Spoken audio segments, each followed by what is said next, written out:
como ser um bom cristão e como ser bom e fazer caridade. Eu falava, meu Deus, eu não sou nada disso e agora ferrou, né? O que aconteceu? Pronto, então demorei um tempo ali nesse processo.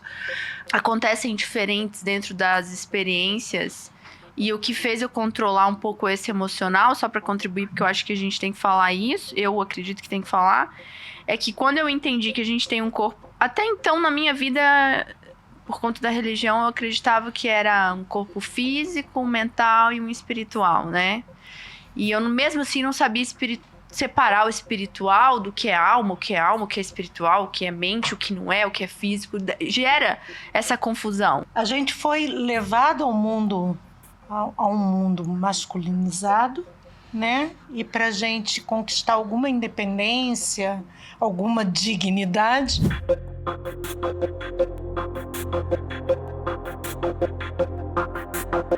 Olá, seja muito bem-vindo a mais um episódio Saindo da Matrix, o podcast que faz você viver com mais autenticidade. E agora a gente vai continuar aqui no segundo episódio dessa trilha, mas se você não assistiu o primeiro, volta lá. Para o que você tá fazendo. Segue a Marlise e a Beth, vai estar aqui embaixo. Assiste o primeiro episódio, daí você volta e assiste esse. Senão você não vai entender muito bem, ou então você vai perder uma parte importantíssima da conversa. Ima, vamos falar sobre você agora, mais específico. Qual o momento exato que você percebeu que o autoconhecimento te chamava de verdade, que era de fato importante, e quando você devia viver o que você vive hoje com mais autenticidade? Ai, que lindo. Ai, é que assim, né? O autoconhecimento para mim é a busca desse autoconhecimento, além de ser importantíssimo para mim, fundamental para eu viver, é o ar que eu respiro, é a minha vocação também, contribuir com outras pessoas nesse lugar. Mas para isso, começou uma jornada há muitos anos atrás, né? Eu tenho 51 anos hoje, mas por que eu falo que foi com 10 anos? Porque eu lembro da cena. Eu lembro da cena de me olhar no espelho com 10 anos de idade e perguntar, quem sou eu? Quem sou eu? O que eu tô fazendo aqui? Será que a gente veio para esse mundo só para nascer, viver e morrer? Eu também tive isso. Super esquisito pra mim, sabe? Por quê? Porque eu já percebia nessa idade as vozes na minha cabeça. Acho que você já falou alguma coisa de vozes, né? Mas assim, Desculpa te cortar. Sabia que eu tenho isso desde sempre? Eu achava que era comum. Tipo, é como se desde pequenininha eu me visse isso de cima. Isso. E eu, tipo, me julgo. Eu me julgo, literalmente. Ou eu falo, meu Deus, o que você tá fazendo? E aí, quando eu pergunto isso pras pessoas, se as pessoas se veem assim, a maioria não se veem. É porque assim, ó, o que acontece? Quando você primeiro ponto importante, eu sou maluca?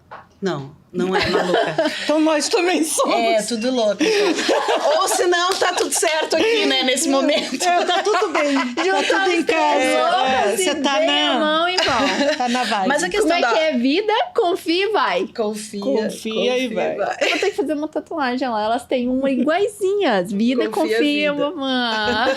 E tu vai. Você vai.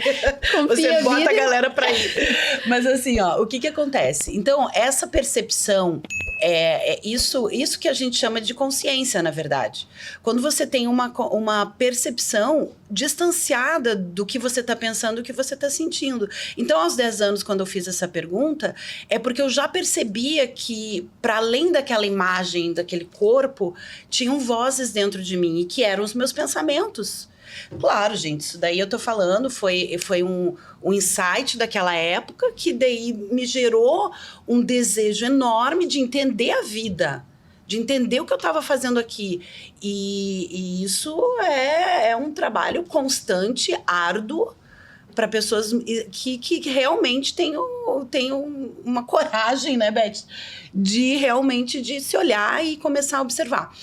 Mas, assim, isso não nos garante nenhum terreninho no céu, Lembra que eu te falei? A gente não está garantida que vai para o céu ou para qualquer lugar maravilhoso, nirvana, nosso lar, qualquer coisa assim, né? Mas o que faz com que a gente realmente tenha um desejo de autoconhecimento. E esse desejo de autoconhecimento, para mim, ele foi muito impulsionado primeiramente através das religiões. Então eu queria entender o que esse ser humano ou esse ser que estava aqui, ou no caso o que eu estava fazendo nesse planeta. E então fui sempre impulsionada por essa pergunta, né, que continuo perguntando hoje com um pouco mais de clareza, um pouco mais de dores experimentadas para poder me sentir mais segura aqui, nesse lugar onde a gente está. Mas assim, então dentro daí eu fui, né, na infância na escolinha dominical, na igreja evangélica, depois eu fui na igreja luterana como jovem, fazia parte do grupo de jovens, depois dei uma flertada na Umbanda quando eu tinha uns 20 e poucos anos, daí daqui um pouco eu acabei conhecendo o espiritismo. E lá fiquei durante 24 anos estudando profundamente para tentar entender quem sou eu.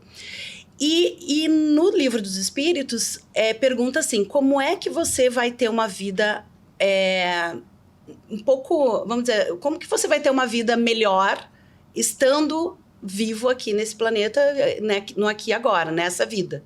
Daí eles falam, conhece-te a ti mesmo, como Sócrates dizia. Conhece-te a ti mesmo. Ok, só que o conhece-te a ti mesmo, ele precisa ser muito descascado, assim, sabe? Para mim era muito de ler, estudar, e eu achava que aquilo estava me preenchendo, estava assim, poxa, que massa, né? Eu sei tanta coisa já sobre autoconhecimento, que legal, fazia um monte de curso, ia para as ONGs indianas respirar, aprender a respirar, fazia retiro budista e blá, blá e tal, e estudava pra caramba, lia. Falei, pô, super me conheço, né? Ninguém te conhece. Tô de boa, entendeu? E sabe o que acabei fazendo, Betinha? Eu virei a melhor pessoa do mundo, na minha própria cabecinha, lá na minha bolha. Porque eu fiquei a boazinha. Porque eu queria ganhar um terreninho no céu. Eu queria atender as expectativas dos outros. Eu queria ser um espírito evoluído. Contudo, o conhecimento te levou para esse tipo de... Me levou porque eu estava dentro da minha mente, apenas e tão somente. Agora, deixa eu te falar aqui um assunto. Se você quer fazer um podcast, estruturar um negócio no digital, seja mais digital. Esse é o nosso patrocinador. Eles aqui que produzem os meus vídeos, que gravam os meus podcasts e editam. Além disso, é eles que também fazem a gestão das minhas redes. A gente tem vários clientes já satisfeitos com aqui. Você que não tem tempo ou não sabe o que falar, o que fazer, a gente monta tudo isso para você. O calendário editorial, faz a gestão das suas redes e posta para você também. Então, seja mais essencial, seja mais digital. A gente leva você na tua essência para o mundo digital. Então, o que acontecia? Quanto mais eu conhecia, mais o meu ego tinha certeza que eu estava indo para o caminho certo. Para o caminho do nosso lar, dentro do espiritismo, né? Até que, com 38 anos, essa maravilhosa mulher, super boazinha, que atendia todos, falava baixinho, mentira, nunca falei baixinho, mas eu era super legal na minha cabeça.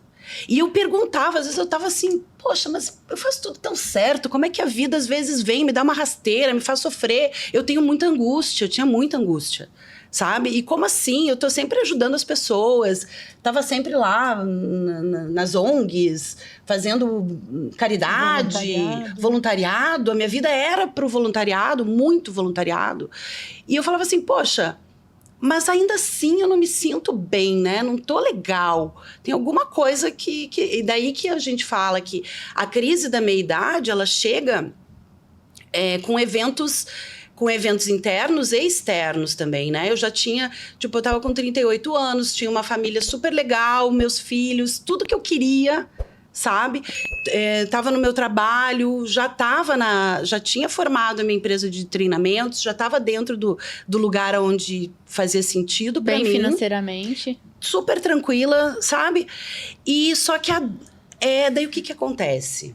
Segura, né? Tava segura. No meu ego. Tava bem segura. Só que daí sabe o que acontece?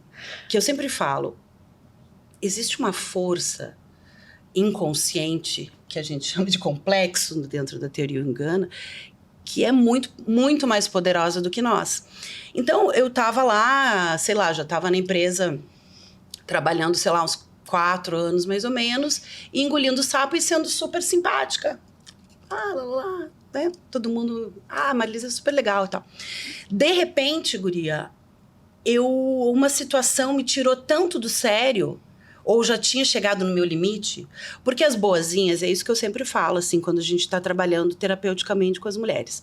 As boazinhas, ou essa persona de boazinha, normalmente são mulheres que estão engolindo a raiva. Para quê? Para seguirem boazinhas, para serem aplaudidas, para serem amadas, mas a gente faz isso de forma totalmente inconsciente. Não é para ficar culpada por isso, mas o fato é que você joga toda a tua energia psíquica para o reconhecimento do mundo. Para que você seja aceita, para que você seja amada. Existe um desejo humano de pertencimento. Ninguém quer ser excluído. E daí nós, mulheres principalmente, a gente aprendeu a entrar nesse papel, muitas de nós, né? E as que não entraram sofrem também, porque elas são super julgadas, mas a boazinha estava ali, né, no meu caso. E, de repente, com 38 anos, eu tive uma crise de raiva, gritei no meu trabalho, me botaram presa dentro de uma sala para tentar acalmar a fera. Louca, logicamente, por uma situação que eu tinha razão, mas a gente perde quando não consegue fazer a gestão da raiva. Daí, o que aconteceu? Menina, eu entrei numa crise existencial enorme. Por ter gritado? Por ter perdido o controle e por não me reconhecer. Afinal de contas, eu era espírita, eu já fazia palestra, eu evangelizava jovens. Eu era uma mulher perfeita. O ego unilateral. Essa cara. Como assim? Como assim? Gritou. Perfeita para os outros. Perfeita para todo mundo, né? E daí que começa a minha jornada de real, porque eu entrei numa crise muito grande, eu só chorava, eu tinha vergonha, eu ia pro parque, pegava meus caderninhos, ia lá escrever, chorar. Quem sou eu? O que é isso? O que aconteceu? Como assim? Pronto, perdi meu terreno no céu, né? perdi meu réu primário. Mas assim, sabe? E foi uma crise muito dolorida, amiga. Muito dolorida. Eu lembro, assim, das minhas amigas espíritas dentro do terreiro. Agora, do terreiro. Confundiu tudo agora. Agora confundi. Mas dentro do centro espírita, assim, nossa, eu só chorava. Eu chorava. E daí eu via aquelas palestras, como ser um bom cristão e como ser bom e fazer caridade. Eu falava, meu Deus, eu não sou nada disso. E agora? Ferrou, né? O que aconteceu? Pronto, então demorei um tempo ali nesse processo, até que a vida sempre generosa, por isso que eu acredito muito na vida com V maiúsculo, que é essa vida que pessoas chamam de Deus, de universo, mas para mim tem um nome de V mesmo, de vida, que é a organizadora de tudo. De repente uma mulher que a gente não era tão próxima, não era tão amiga, me chama para ir numa palestra de um junguiano, que depois eu descobri, né? Era um psicólogo junguiano que era espírita, que é o Marlon Reikdal, que eu amo ele de paixão, ele tá lá na Inglaterra hoje. E me chamou para essa palestra onde ele me quebrou no meio daí, com a palestra dele. E eu sempre falei isso para ele, porque ele dizia assim, a gente fica a vida inteira, principalmente quem está inserido nos meios religiosos e sem muita consciência, o que a gente acaba fazendo? A gente fica querendo ser, ele deu a metáfora do arroz branco. Todo mundo quer ser o arroz branquinho, bonitinho, não sei o quê. Só que existem muitos tipos de arrozes, não sei se é assim que fala. Muitos arrozes, enfim, que seja. Tem o arroz negro, o arroz isso, o arroz aquilo, que são muito mais nutritivos do que o arroz branco, que foi extremamente trabalhado para ser o arrozinho branco, soltinho, lindo. Então, quando ele falou aquilo, foi para mim. No dia seguinte, eu fui para o consultório dele e nunca mais parei. Nunca mais parei. Então, assim, e depois disso também, pronto, fui estudar sobre Jung e tudo mais, porque era a metodologia que ele estudava, e foi onde eu comecei a botar o pezinho no chão, a começar a ficar minimamente mais humilde. Porque eu digo minimamente, porque se a gente não cuida do ego, a gente esquece. Com certeza. A gente simplesmente esquece e volta a ficar orar lá. E vigiar. A vida é uma maravilha, eu sou ótima. Vai pro outro lado. Vai pro outro lado. Né, Beth? E tem essa coisa, né, dessa dualidade o tempo inteiro, sabe? Hoje eu tô tão tranquila em olhar para minha... Porque eu tive que fazer um mergulho profundo nas minhas incoerências, nas minhas escuridões, naquilo que eu não gosto de mostrar para ninguém, né? Na terapia eu fiz isso. Por isso que hoje eu ajudo, eu contribuo com as mulheres que vêm assustadas com elas mesmas. Poxa, eu não estou conseguindo lidar com aquela pessoa XYZ, eu não consigo lidar com o meu trabalho, eu não consigo lidar com o meu marido, por causa, né? Porque às vezes eu tenho... Ou às vezes está lá fazendo um monte a Juliana Bley, ela fala uma expressão, subserviência raivosa. Você fica se submetendo a tantas coisas que não faz sentido para você. E é exatamente por isso que eu trabalho a questão da meia-idade, que é quando a gente para e fala, pô, sabe, quantidade de coisa que eu fiz para atender os outros... Para atender, porque a mulher, diferente do homem, por que a gente tem essa coisa com o dinheiro? Porque o homem era o provedor. Tipo assim... Na concepção massificada e o arquétipo do provedor e a mulher como cuidadora, né?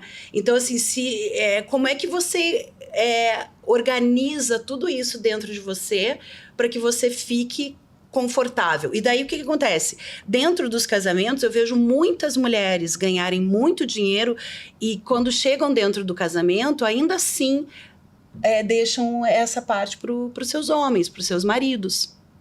Né? Então não assumem aquilo. Por quê? Porque lá tem que ser cuidadora, porque tem que ser boazinha, porque tem que ser boa mãe, porque tem que ser boa mulher. Né? Então, a gente vai vendo, né, nos processos terapêuticos a quantidade de submissão que muitas vezes a gente se coloca. Para quê? Para atender a todos esses papéis que a mulher precisava caber. E hoje não é aquela coisa assim... Eu tenho uma vertente bastante revolucionária e essa coisa mesmo de quebra de paradigma, mas é com muito respeito à condição humana. Sabe? Porque a gente tem culpa ou, sei lá, por sentir o que a gente sente, sabe? Se a gente sente raiva, se a gente se sente desconfortável na frente do outro e tal. Poxa, não é pra gente se punir mais. Pelo contrário, é pra gente se humanizar e aprender a fazer gestão de si mesmo. Então, quando hoje eu falo de autenticidade, nada mais é do que a gente poder viajar para dentro de nós e entender qual é a nossa essência, quais são os nossos valores, como que eu penso a vida para além daquilo que eu aprendi na educação, que eu aprendi na cultura, que eu aprendi através do coletivo. Como que eu vivo como que eu vou viver e escolher viver a minha vida a partir disso e entendendo a minha humanidade, a minha pequenez diante da vida, sabe? Eu acho que quando a gente começa a fazer a passagem do meio, tem a crise, começa a trabalhar tudo isso, a gente fica mais humilde. Eu concordo. E o meu caso, você contou sua história muito legal. Obrigada por compartilhar. Eu li teu livro, você fala sobre ela. Amanhã, mas aqui quando esse episódio sair... Dia 27/11, a gente vai ter o lançamento do nosso livro, chama Universo Feminino Despertar, que é para contar essas histórias de despertares de 15 mulheres que participam desse livro. E é engraçado você contar isso, e é muito lindo, porque eu me sentia o Hulk. Eu tinha raiva o tempo inteiro. E aí, quando eu não conseguia controlar, porque também, quando você é o Hulk, tem uma cena que eu adoro dele, porque é quando ele já meio que tá meio Hulk, que é quando ele é o personagem verde, sabe? Uhum. Não sei em qual filme que é. E que daí ele fala, mas e como é que agora você consegue controlar? Porque antes ele era regido, o Hulk, ele não conseguia controlar, ele vivia como Hulk a vida inteira. E aí ele fala e conta o segredo, é porque eu tô sempre com raiva. Só que daí ele ativa a raiva e se transforma no Hulk. Hoje, vendo a minha estrutura, eu vivia com raiva. Isso. E aí, com raiva, assim, ó. E aí, só que quando você tá... É tipo uma panela de pressão. Então, o que você estourou uma vez, pra você ter ideia... Cara, e a gente tem que saber usar, entender que cada emoção, ela tem um objetivo, uma função. E a raiva é agir. E aí, hoje eu vejo e reconheço que tudo que eu desenvolvi e acabei realmente caminhando na minha vida foi por conta disso. E agradeço também. E hoje eu consigo controlar. Porque eu usava essa raiva pra não dar pra fazer. Dá sim. Se eu conseguir imaginar, dá pra fazer. E eu fazia. Tipo, não dava tempo, de pensar. Mas em compensação, imagina eu nessa raiva gerindo uma equipe. E hoje eu vejo, cara, como é que eles me confiarem. Sou muito grato por eles confiarem. Eu, desde muito nova, acabei pegando cargo de liderança. Talvez por conta dessa... vamos fazer, tem que fazer, vamos dar um jeito e vamos fazer. Mas eu não tinha estabilidade emocional, então aí quando eu via minha raiva tomava conta, eu virava o Hulk. E pra você ter ideia, no meu trabalho, hoje eu vejo e falo, cara, como é que pode, né? Eles falavam, sei lá, vai sair do corpo. Já tinha até um jargão lá. Tinha, e era com todos. E era com... Não, eu não tinha... Eu não tava ligando se era meu chefe, ou chefe do meu chefe, ou quem era, entendeu? Podia ser quem fosse, porque eu tinha minha concepção tão certa por conta do ego que era gigantesco, de que eu sabia o que eu tava fazendo, porque eu sabia onde é que a gente ia chegar, não sei porque eu sabia, mas eu sabia, e eu vislumbrava lá e defendia aquilo com unhas e dentes até a minha alma sair do corpo e controlar ele, entendeu? Através da raiva. E aí hoje eu consigo entender realmente que nós temos esses corpos diferentes. E até a gente é composto de tudo aquilo de experiência que a gente vive, né? Então, sim, também por conta de tudo isso, por conta da engenharia, eu consegui também criar processos em todas as coisas. E eu crio, de certa forma, uma padronização racional para que funcione num fluxo contínuo para que aquilo gere um resultado. Isso foi graças com certeza, à faculdade. E aí, só que aí hoje eu vejo que tem coisas que não é na faculdade, não é numa pós-graduação que você vai buscar. Tu tem que entender e você tem que experienciar de fato convivência em outros lugares, com outras pessoas, até você se sentir essa paz. E aí que vem aquela paz, a paz que excede todo entendimento. A única coisa que eu peço a Deus hoje, todos os dias, meu Senhor, me dá sabedoria. Entendimento sobre a sabedoria, porque a sabedoria sem entendimento é nada, né? Tem um monte de gente inteligentíssima que não constrói absolutamente nada a não ser para si mesmo. E harmonia, para eu conseguir entender e realmente e seguir o caminho para contribuir com a harmonia do todo. É a única coisa que eu peço, Marlise. E para que meu irmão também se acenda a luz no coração dele, em nome do Senhor Jesus. Tomara que ele não assista esse podcast. É o que eu peço agora. Só que aí é engraçado como que essas acontecem diferentes dentro das experiências. E o que fez eu controlar um pouco esse emocional, só para contribuir, porque eu acho que a gente tem que falar isso, eu acredito que tem que falar, é que quando eu entendi que a gente tem um corpo... Até então, na minha vida, por conta da religião, eu acreditava que era um corpo físico, um mental e um espiritual, né? E eu, mesmo assim, não sabia separar o espiritual do que é alma, o que é espiritual, o que é mente, o que não é, o que é físico. Gera essa confusão.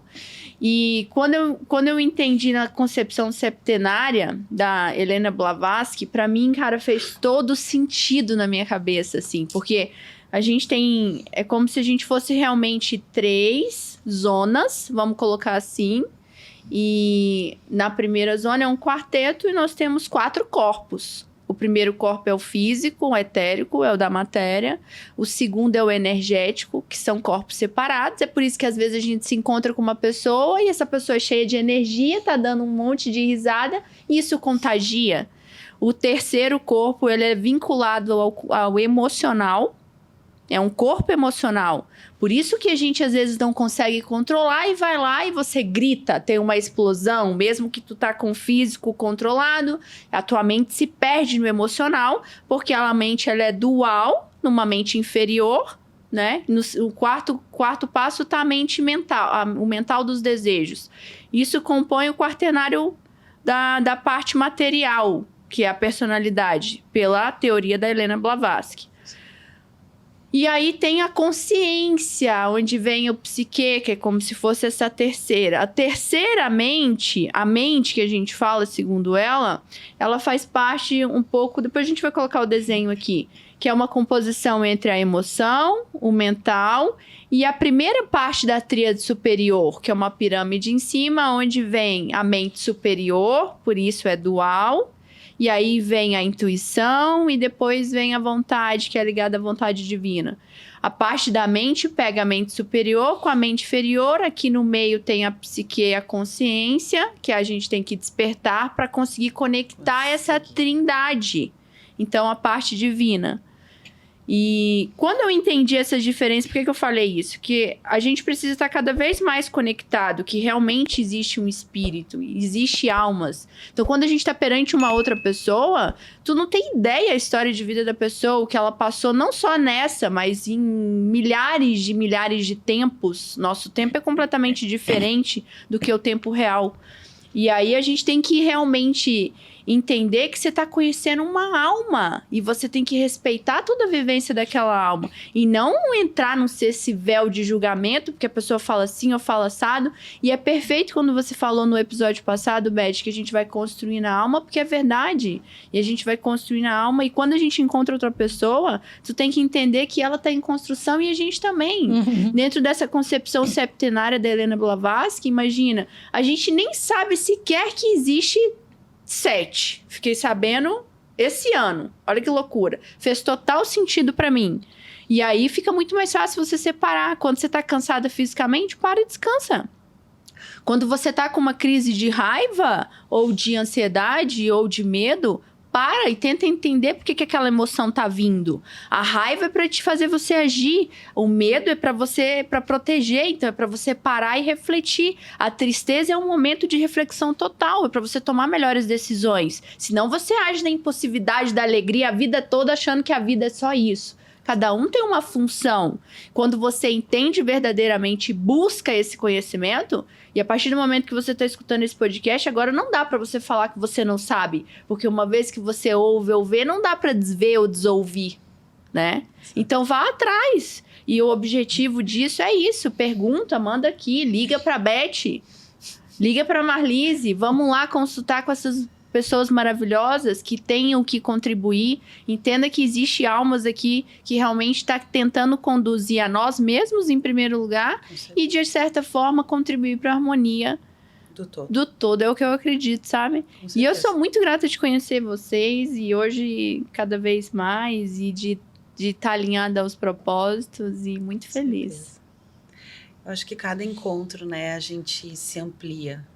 Porque como as histórias são tão únicas, tão assim, povoadas de riqueza, de experiência, de visão de mundo, sabe? Nossa, eu sou daquelas que lembro e gosto de reviver, assim, a forma como que as pessoas me capturam, né? Então, assim, quando a gente se conheceu lá no Jantar Árabe, eu tinha acabado de ouvir o teu podcast junto com a Soraya, né? Então, é como se eu já te conhecesse, assim. Quando você sentou na minha frente ali, daí depois você ganhou uma sessão de mentoria comigo. O universo é perfeito. Né? E eu falei, eu vou ganhar. E ganhei. Então, assim, ela estava sentada bem na minha frente, assim, né? E nossa, e o primeiro encontro já foi é como se fosse, assim, um reencontro, sabe? De percepção de mundo, de troca mesmo, né? Então, a Beth é a mesma coisa. A Beth eu conheço desde o quê? 17, 16, por aí. Então, assim, dá a impressão que as pessoas que a gente... que são importantes na nossa vida, elas são como reencontros, né? Então, assim, eu te reconheço, não é que eu te conheço, eu te reconheço. Tem pessoas que a gente conhece, né? Passa pela tua vida, só conhece, legal, tal. Mas tem pessoas que a gente reconhece. É como se, tipo assim, a gente precisa falar muito pouco. Só a gente se olhar, só a gente trocar meia dúzia de palavras... Só te aperta, às vezes, a gente já entende, né? É. Então, assim, por que eu falei isso? Não me lembro, mas é isso. Entendeu? Mas, assim, eu sei lá, eu acho que essa conexão, assim... E isso que eu acho que por isso que, pra mim, assim, quando eu fico lá, né, a gente tem os momentos de dor, de tristeza, de respiração curta, que eu falo, quando a gente fica muito ansiosa e tal... daí é muito importante a gente vir para lembrar os porquês da vida. Os porquês. O porquê que eu tô aqui, quem? para quem eu tô aqui, o que faz sentido, sabe? Então, eu acho que quando você se joga nessa jornada de autopercepção, né?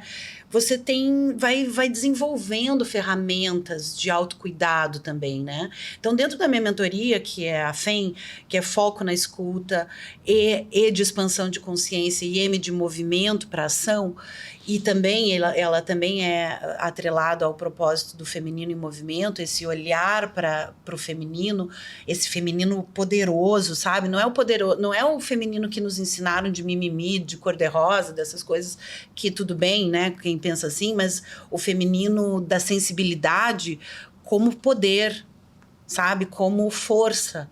Então, o que eu vejo, assim, quando as mulheres estão fazendo transição de carreira, por exemplo, elas precisam, né, Betinha? A Beth trabalhou, imagina, na área financeira. É um ambiente extremamente masculinizado, né? E não tem problema nenhum no masculino, gente. A energia do masculino é extremamente importante para a vida, para a estrutura, para a liderança, para planejamento e tudo. O problema é que a gente não pode ficar só nisso. Isso. A gente precisa da sensibilidade. E a mulher que chega muitas vezes na mentoria da FEM, ela tem vindo desses lugares onde só se tem ações e atitudes e se cobra do lado do masculino, dessa característica do masculino, né? Que às vezes ela só por ela, dentro de nós inclusive, a característica do masculino ela é muito concreta. Pensa você viver numa caixa de concreto. Imagina a cena. Você vive dentro de uma caixa de concreto. Isso seca a tua alma. Então, você vai precisar, em algum momento da tua vida, colocar o feminino em movimento. Colocar essa energia para encher de raízes, de plantas, de vida, de óleo, para a engrenagem girar, entendeu? Então, quando as mulheres chegam para fazer o trabalho de autoconhecimento através da FEM, muitas delas estão num processo de autodestruição, autopunição muito grande, porque elas estão só no concreto. O que é o concreto? É a meta, o relatório que tem que ser entregue, tempo, é o prazo, o horário, a produtividade a qualquer custo, sem nem sequer ter a oportunidade de respirar, de pausar, de refletir antes de responder. Dentro desse trabalho que eu tenho desenvolvido, e principalmente, eu sempre falo que o meu laboratório sou eu mesma, mas esse trabalho é muito para que a gente aprenda a agir no mundo, não mais reagir. Nossa. Porque o que acontece? Quando você explode, como foi o meu caso, eu não estava agindo, eu estava reagindo. E quando a gente reage através do complexo, através das crenças limitantes, através das dores que você segurou e não conseguiu dar conta. Você está reagindo. Seja lá o que for, qualquer coisa. Se você falar alguma coisa para mim aqui que não fique confortável para mim, não tenho autoconhecimento, vou lá e reajo. Sim. Entendeu? Sim. Agora, o trabalho do autoconhecimento nos ajuda a começar a entender como agir melhor no mundo, fazendo a gestão de quem eu sou, autêntica, única. Você, cada um de nós, né? Agora, uma coisa interessante que me chamou a atenção é que, assim, a gente pensa sempre... A gente foi levado a um mundo masculinizado, né? E para a gente conquistar alguma independência, alguma dignidade... A gente foi para o mundo corporativo, a gente foi, né? Até por uma questão de sobrevivência também, né? Então, o mercado também explorou isso muito bem, né? Pagando menos as mulheres e tudo mais. Mas, se você parar para pensar, a gente aprendeu esse masculino de um tempo para cá, que a gente estava só lá no feminino. Aí a gente aprendeu um masculino, né, todo aí distorcido, muito polarizado. Toma uma água. Polarizado. Cara, enquanto você... Eu já peguei e Pegou? você é maravilhosa. E aí... Eu não tinha pensado assim, vai. Será? Então, aí você pensa assim, né, mas aquilo está dentro da gente, né? E a gente está tendo que resgatar uma coisa que já é nossa, está lá dentro e já foi polarizada por esse lado feminino também. Agora está muito polarizado para o lado masculino. Aí quando você pensa nos homens... Da mesma forma. Da mesma forma. Sim, mas eles ainda não vieram para o outro lado. Vieram. Conhecer o feminino? Vieram, é por isso que eu acho que tá tendo tanta inversão, né? Não, eu acho que ainda não, porque senão não estaria tendo tanto feminicídio. Ainda não existe uma aceitação do feminino deles. Não, mas aí eu acho que são coisas diferentes. Com eles mesmo, entendeu? Ah, mas pega a minha visão. Eu acho que são coisas diferentes, porque a questão do feminicídio tá linkado à teoria evolucionista, que também Helena Blavatsky coloca muito bem, aonde que nós deixamos de ser animal, que age por instintivo, para o reino humano, onde a gente pegou a consciência que, em vez de nos tornarmos humanos, o que ela fez? Potencializou o lado animal. Isso. E o homem, devido à força que já está ali, e a mulher a sensibilidade, a gente tem isso menos enraizado, até porque a gente gera. Então, a própria geração e multiplicação faz com que o nosso pensamento seja diferente. Mas eles ainda estão nessa fase de evolução, de entender o que é ser humano e agir menos por instinto. E não por conta do lado feminino e do masculino. Mas aí eu acho que eles estão vinculados agora, na mesma analogia que tu falou, que a gente aprendeu graças a esse momento. Por isso que é ciclo, que é perfeito. Eu te agradeço esse pensamento que até hoje eu não tive. Graças a você, olha. Que os homens também eles estão perdidos. Então... Muito nessa agora, porque houve essa inversão um pouco de papéis. Isso. A gente está tomando verdadeiramente o lugar de vários homens, isso nas instituições de ensino. Mas o lugar antes. Sim, entendi. Até antes então, que era só deles. Mas a gente então está ocupando um papel que, beleza, a gente conquistou, mas eles estão deixando esse papel, porque você não ocupa sem alguém perder. Não existe o eu ganhei e você ganhou. Para eu ganhar mais dinheiro, alguém tem que perder. Nesse Sim, mundo mas quando ele a gente perdeu. saiu de casa para fazer isso, sobrou um lugarzinho lá em casa para eles também. Então, é isso que tá acontecendo. E é isso que tá acontecendo nessa reconstrução do que é ser homem, o que é ser mulher. Porque o ideal, vamos lá na utopia, a utopia é que o ser humano consiga equilibrar as duas polaridades. Isso. Consiga, não é nem equilibrar, que eu não gosto dessa palavra, mas harmonizar. Sabe? Eu acho que é integrar Integrar mesmo, né? tudo É yin yang isso, total, sabe? né? Tranquilo. E daí tudo isso, lógico, hoje pra nós, gente, eu acho que assim, de verdade, talvez a Lud possa ver mais evolução nesse sentido. Mas eu acho que o nosso papel agora aqui, eu e a Beth já de uma outra geração, é muito mais de fazer a nossa parte, de contribuir para falar sobre o assunto, para abrir a consciência nossa, principalmente, e de quem nos ouvir. Mas a construção mesmo, ela está acontecendo através dos teus filhos, dos nossos filhos. Claramente. Porque é eles que vão lindo. levar, a partir de agora, esses conceitos. Até porque eles já vêm diferente da gente, né? Minha filha é uma grande, assim, estimuladora, ou até mesmo a pessoa que chegou no planeta e falou: mãe, como assim, né? Como é que você vive desse jeito? Você não pode aceitar esse espaço pequeno como mulher, né? Então, ela é super...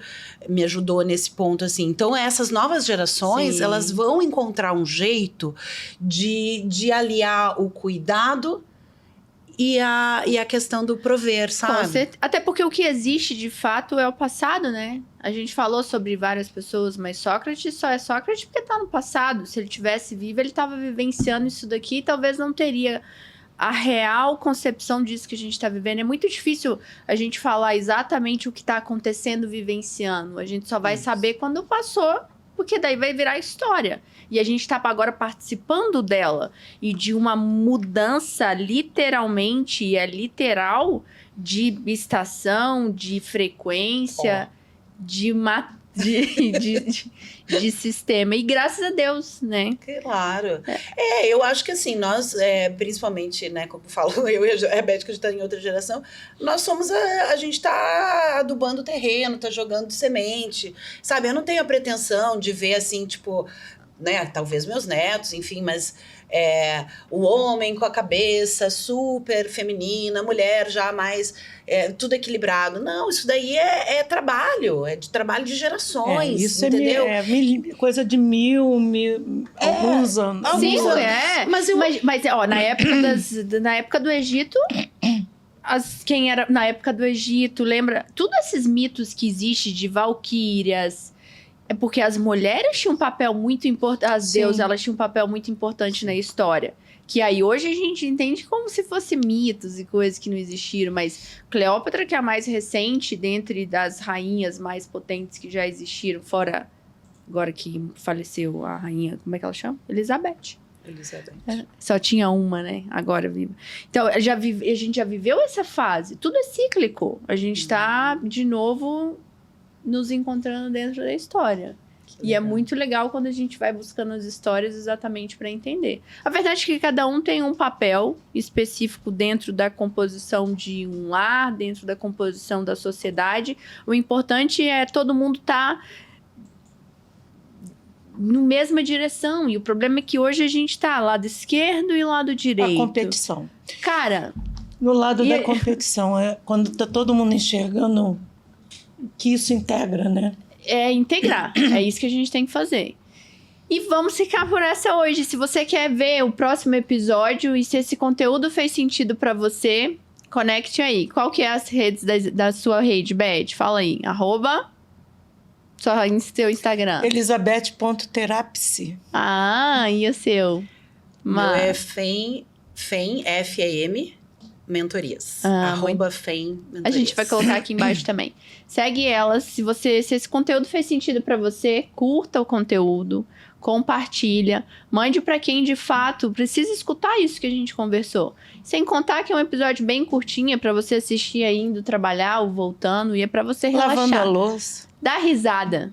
Então volta aí, no próximo episódio a gente vai falar como a gente vai juntar todas essas ideias realmente e entender para dar um direcionamento para o seu 2026. Se você gostou desse conteúdo, compartilha com 3 amigos ou pessoas que você ama. Ajude também eles a expandirem a consciência. Então, curta o conteúdo, compartilhe e se inscreva aqui no canal para você receber aí o aviso dos próximos episódios.